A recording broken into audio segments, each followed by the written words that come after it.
बिस्मिल्लाहिर्रहमानिर्रहीम। आज मैं दूसरा बेटा जन्म दे रही थी, पर मैंने अब तक अपने शौहर को नहीं देखा था। मेरा शौहर रात को सोने के बाद कमरे में आता और सुबह होने से पहले चला जाता। मैं सास से पूछती तो वो कोई जवाब न देती, सिर्फ इतना कहती कि अगर तूने शौहर को देखने की कोशिश की तो तेरे बेटे मर जाएंगे। मैंने भी अब पूछना छोड़ दिया था। जब एक रोज सास के सर पर मेहंदी लगाई और जब रात शौहर मेरे पास आया तो मैं दंग रह गई कि उसके सर से मेहंदी की खुशबू आ रही थी। और फिर बिना सोचे समझे मैंने जबरदस्ती कमरे की लाइट खोल दी तो जान निकल गई कि मेरे बच्चों का बाप तो। मेरा नाम दानिया है। मेरा ताल्लुक एक गांव से है। ये गांव फैसलाबाद के करीब है। मेरे अब्बा की उसी गांव में कुछ जमीन थी और उन्होंने ये जमीन बहुत मेहनत से बनाई थी। अब्बा बताते हैं कि उन्होंने जब शादी की थी तो उनके सौतेले भाई ने उनको घर से निकाल दिया था। उस वक्त मेरा भाई बहुत छोटा सा था, लेकिन किसी ने उन पर रहम नहीं किया था कि वो अपनी बीवी और बच्चों को लेकर कहाँ जाएंगे। वो उनको लेकर अपने दोस्त के घर चले गए थे, लेकिन किसी के घर भी कितनी देर रह सकते थे। कुछ वक्त वहां गुजारने के बाद अब्बा अम्मा मुझे और भाई को लेकर किसी दूसरे गांव आ गए थे। और बस अब्बा को हर वक्त यही लगा रहता था कि मैंने अपने बच्चों के लिए बहुत कुछ करना है, और इसके लिए उन्होंने बहुत मेहनत भी की। अब्बा ने हर छोटे से छोटा काम भी किया, मजदूरी भी की और बहुत मेहनत से पैसे जमा करके ये जमीन बनाई थी। अम्मा ने भी इन हालात में अब्बा का पूरा पूरा साथ दिया था। वो घर को भी देखती थी, हम बच्चों को भी संभालती थी और सिलाई कढ़ाई भी करती थी। इसी तरह उन्होंने अपना खून पसीना बहाकर ये सब कुछ बनाया था और हम अपनी जिंदगी बहुत अच्छे से गुजारने लगे थे। मैं स्कूल में पढ़ाती थी, मेरी काफी सहेलियां भी थी, लेकिन अब्बा को मेरा सहेलियों के घर आना जाना बिल्कुल भी पसंद नहीं था। मगर मैं उनसे छुप कर जाया करती थी। मैं बहुत शरारती थी और लाडली भी थी। घर में मेरी हर बात मानी जाती थी और किसी भी चीज की कोई कमी न थी।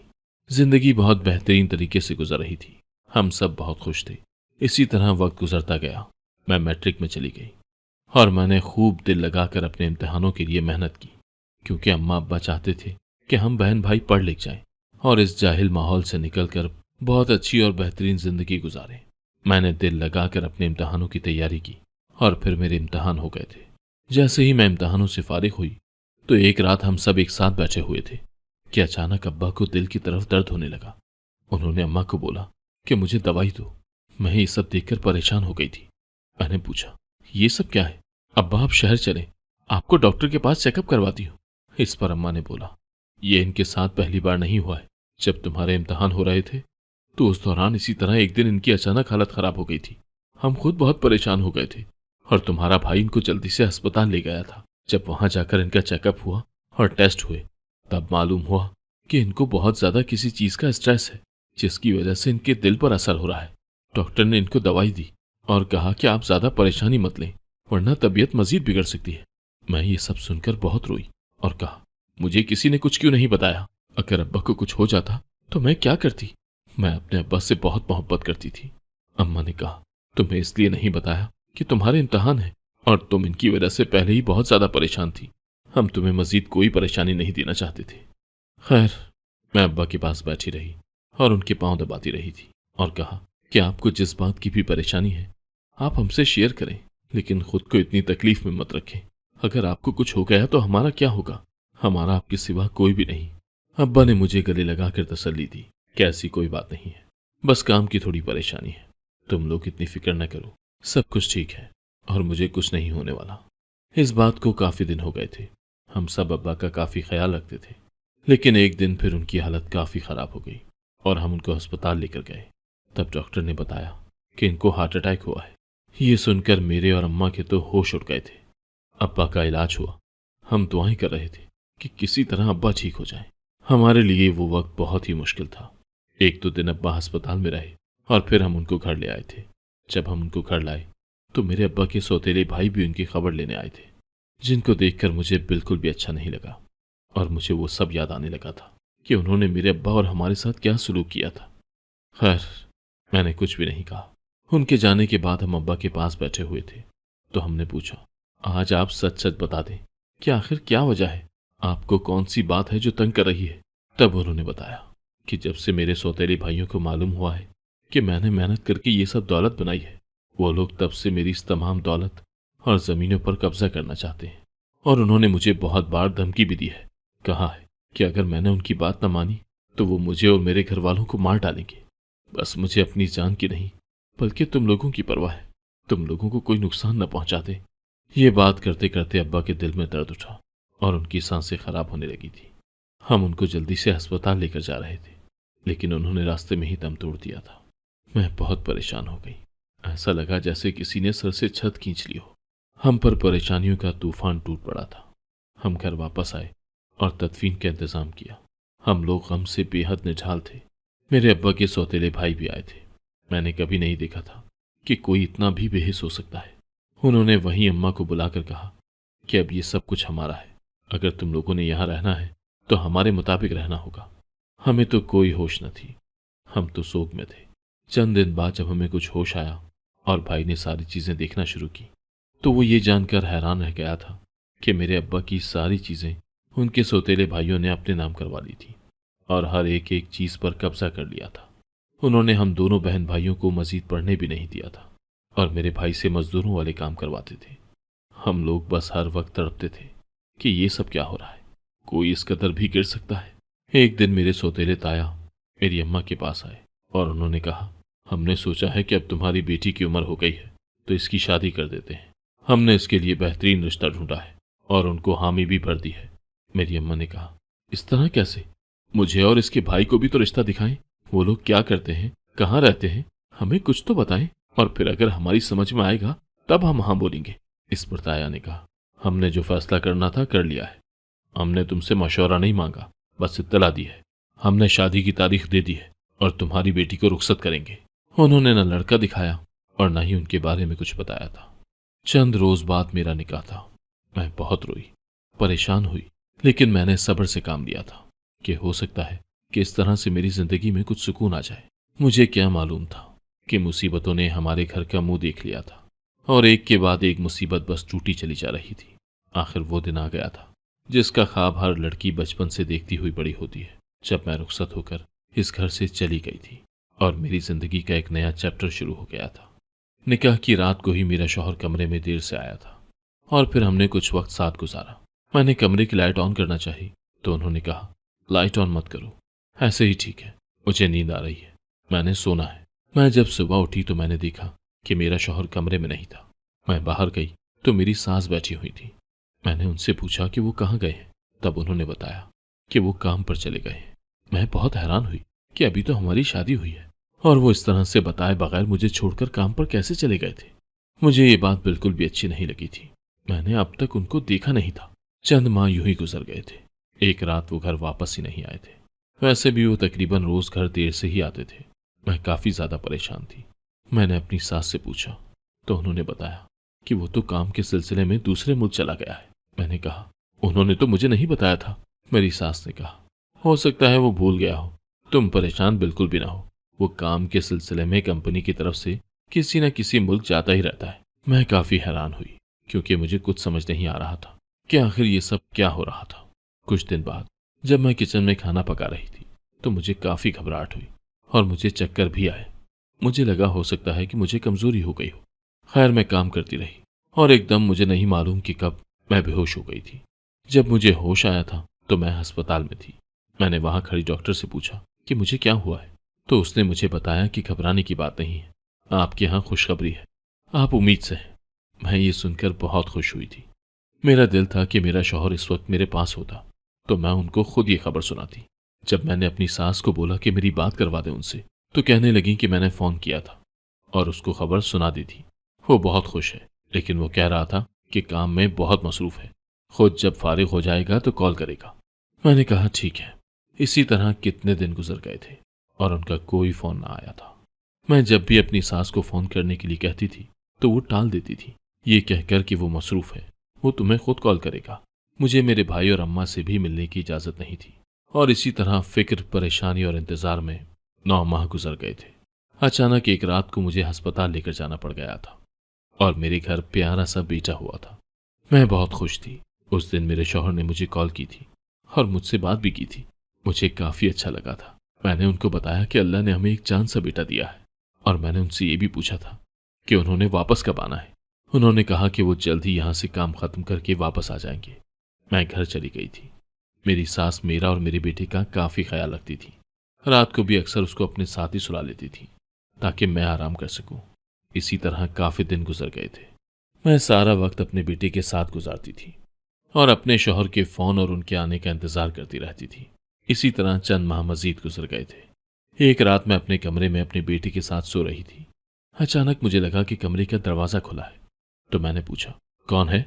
क्योंकि कमरे में काफी अंधेरा था। तो मेरे शौहर ने आवाज दी कि वो है। मैं बहुत खुश हुई थी। मैंने कमरे की लाइट ऑन करना चाहिए, लेकिन उन्होंने नहीं करने दी। ये बात अब मुझे हजम नहीं हो रही थी कि आखिर ऐसी भी क्या बात है कि अभी तक मैंने अपने शौहर का मुंह नहीं देखा था और हर दफा वो मुझे मना कर देते थे। मैं जब सुबह उठी तो वो मेरे जागने से पहले जा चुके थे। मैं इस सबसे काफी ज्यादा परेशान थी। मेरी सास ने मुझसे पूछा, आज तो तुम बहुत परेशान हो, अब तो मेरा बेटा भी वापस आ गया है। मैंने उनको बताया कि आज तक उन्होंने मुझे अपना चेहरा नहीं दिखाया। आखिर इसकी क्या वजह है मुझे भी तो मालूम हो। तो उस पर मेरी सास ने कहा कि हमने ये सब पहले ही तुम्हारे ताया को बता दिया था। उन्होंने कहा था कि तुम्हें कोई मसला नहीं। हमें लगा कि शायद तुम्हें मालूम होगा। मैंने कहा, नहीं, मुझे तो कुछ भी मालूम नहीं है। उन्होंने कहा, जब तुम्हारा शौहर छोटा सा था तो एक जगह से हम लोग जा रहे थे। काफी अंधेरा था और जंगल था।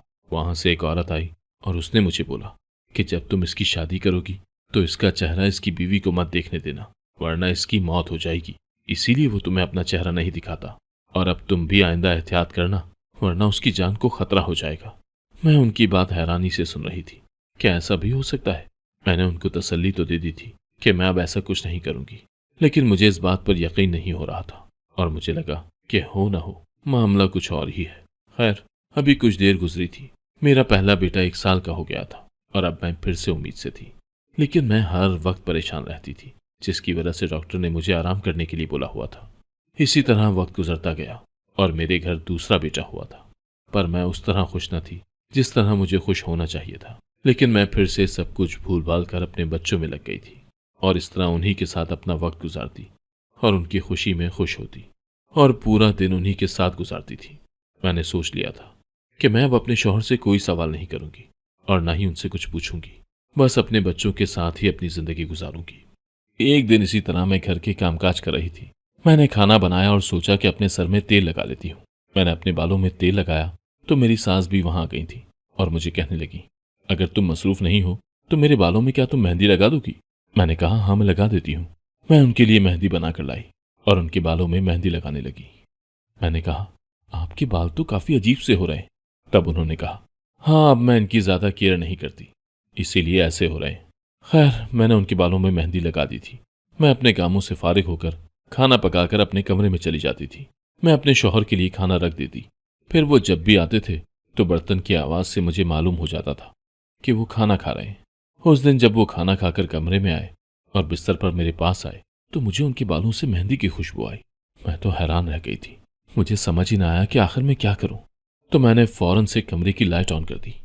तो मैं ये देखकर हैरान रह गई, मेरी तो जैसे जान ही निकल गई हो कि वो तो मेरा शौहर ही नहीं, मेरी सास थी। मुझे यकीन नहीं आ रहा था कि ये क्या मामला है। मेरे शौहर ने मेरी परेशानी देखकर कहा, मुझे पता है कि तुम बहुत ज्यादा हैरान हो। मैं तुम्हें आज सब कुछ सच सच बता देता हूँ।